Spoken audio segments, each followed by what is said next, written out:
Oh, okay, welcome back to another episode of where I talk about the news. So now, apparently, a man who crashed a snowmobile into a parked Black Hawk helicopter, which is like a US military helicopter, is now suing the government for $9.5 million. That's right, so basically, the man who crashed a snowmobile, well, he wants $9.5 million from the US government. So it says here that Jeff Smith was whizzing along on a snowmobile one evening a few years back when something dark appeared in front of him. He hit his brakes, but he couldn't avoid clipping the rear tail of a Black Hawk helicopter parked on the trail. The March 2019 crash almost cost Smith his life and is now the subject of a federal lawsuit by the Massachusetts lawyer. He is demanding $9.5 million in damages from the government. Money, he says, is needed to cover his medical expenses and lost wages, as well as hold the military responsible for the crash. That's right. So basically, it seems like that he's trying to hold a U.S. military responsible for the crash, and obviously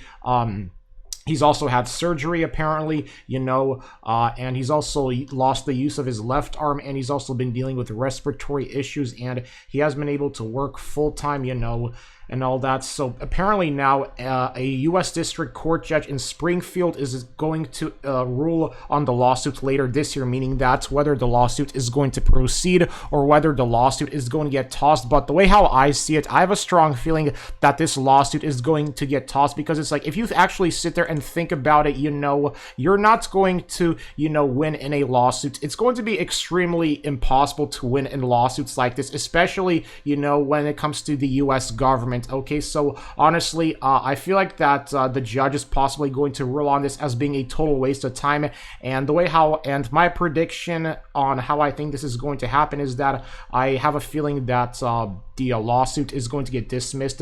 And also, Smith here argues that the crew apparently, or I guess the crew of the Black Hawk helicopter didn't do enough to protect him, including failing to warn snowboarders of the helicopter's presence on the trail, leaving the 14,500-pound aircraft unattended for a brief time, and failing to illuminate the aircraft where the helicopter landed on an airstrip approved by the FAA. And the crew members testified that trainings are often conducted in similar locations and all that. And according to Smith, he said that he had snowmobiled on the trail more than 100 times, so I guess you could say he had experience here.